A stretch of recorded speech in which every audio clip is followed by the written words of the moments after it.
Violet Evergarden is a beautiful show about overcoming grief and trauma. It's filled with emotional and inspiring moments that dive into the effects of death and loss on people's lives, and how we can all find hope in the midst of the struggle. And although I have voiced some criticisms about this show in the past, they were not nearly enough to ruin the series. I mean, that's ridiculous anyway. What could ever ruin such a well-written, gorgeously animated, beautifully scored show? 帰ってくれ。私は少佐に会いたいです。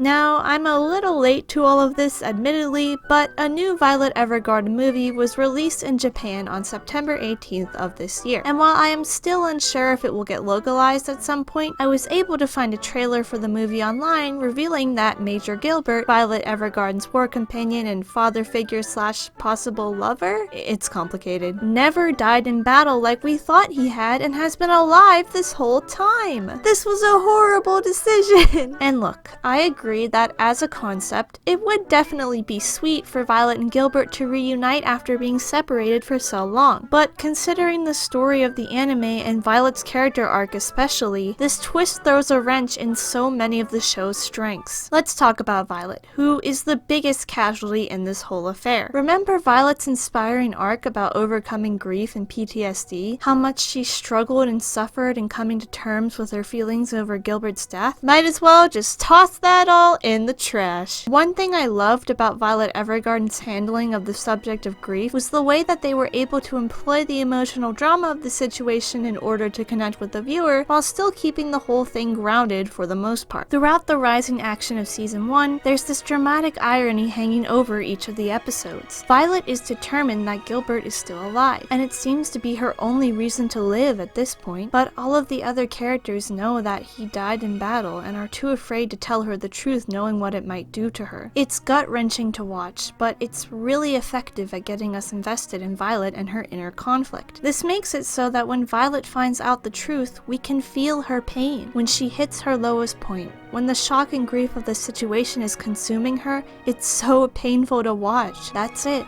The one person who loved her and the one person she loved is gone, and he's not coming back. But Violet Evergarden presents us with a light in the tunnel. Violet doesn't have to rely on Gilbert to give her life purpose anymore. She has a new support network around her to help her carry on. And she's even found a new purpose in her life, helping people through her work as an auto memories doll. Violet doesn't necessarily have to move on from or forget Gilbert, and she can still live a happy and fulfilling life in remembrance of him. And even though the pain of it all will never go away completely, Violet can heal in spite of it. She can succeed over her grief. Violet Evergarden doesn't use these moments to create melodrama or squeeze as many tears out of their audience as they can. And I think this is further proved by the fact that despite hinting at Gilbert's survival throughout the show, they still keep him as deceased in the end. The anime could have easily had Gilbert be secretly alive through some elaborate, extremely convenient scheme, because in a dramatized hyper-reality, that wouldn't be so impossible.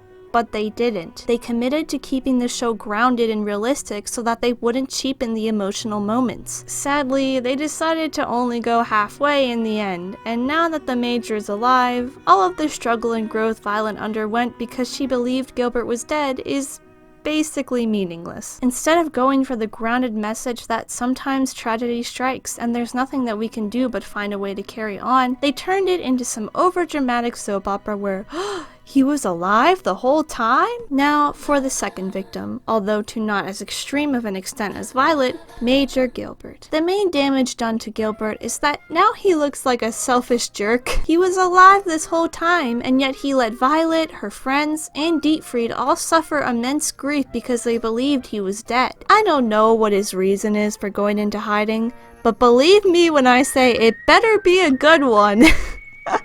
Not only that, but his relationship with Violet continues to grow more and more complicated with this twist. Now that Gilbert is alive with Violet, I think their age difference has become much more obvious. I initially liked Violet and Gilbert as a pair because in the clip they kept showing of Gilbert's death, both of them looked to be young adults, so I thought they were similar ages. But now, it's much more apparent that Gilbert is a fully grown adult and Violet is still just entering her adult years, and it's uncomfortable to say the least. Overall, the inclusion of this twist has severely damaged Gilbert's likability, who went from a sympathetic father figure to a creepy jerk. Finally, let's discuss the third victim of the Gilbert reveal, the show's tone. Violet Evergarden can be melodramatic at times. I can see why one too many tears or one too many tragedies can leave some viewers feeling drained, but for me, the show really hits that sweet spot between being too unemotional and too dramatic. It was able to, for the most part, ground its subjects in real-world events that many people can relate to. Helping a loved one through an addiction, feeling misunderstood by the rest of your family, losing a loved one to illness, these are all emotional struggles that many people have gone through and can sympathize with. But lately, Violet Evergarden's tone has been shifting from this realistic drama to full-on soap opera. I began to feel this in the first Violet Evergarden movie. The movie had emotional moments and heartwarming messages, but it was difficult to suspend my disbelief and take the whole thing seriously. I mean, we went from dealing with the loss of a loved one to some soap opera plot about two separated sisters where one of them is secretly royalty and the other has to get a job at age, what,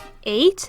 In order to find her. It just gives us a tone that is a lot less grounded and a lot more melodramatic. The new movie with Gilbert being secretly alive gives me the same vibes. There aren't a lot of cases where soldiers miraculously survive impossible situations and then presume themselves as dead to prevent anyone from finding out they're still alive. It, again, feels like a soap opera, and while some people may enjoy that just fine, to me these out of left field plots just cheapen the emotions they try to convey. It's just not good for Violet Evergarden. None of this is good for Violet Evergarden. But you know what, guys? There's still hope. If you didn't hear, another Violet Evergarden movie is coming out in 2022. There's even some leaks traveling around on the internet that tell us about the plot. In this movie, there will be a new character named Stargames who travels back in time in order to prevent Gilbert from ever surviving the building collapse so that she can save the plot of Violet Evergarden. I don't know about you guys, but this sounds like a pretty good plot to me.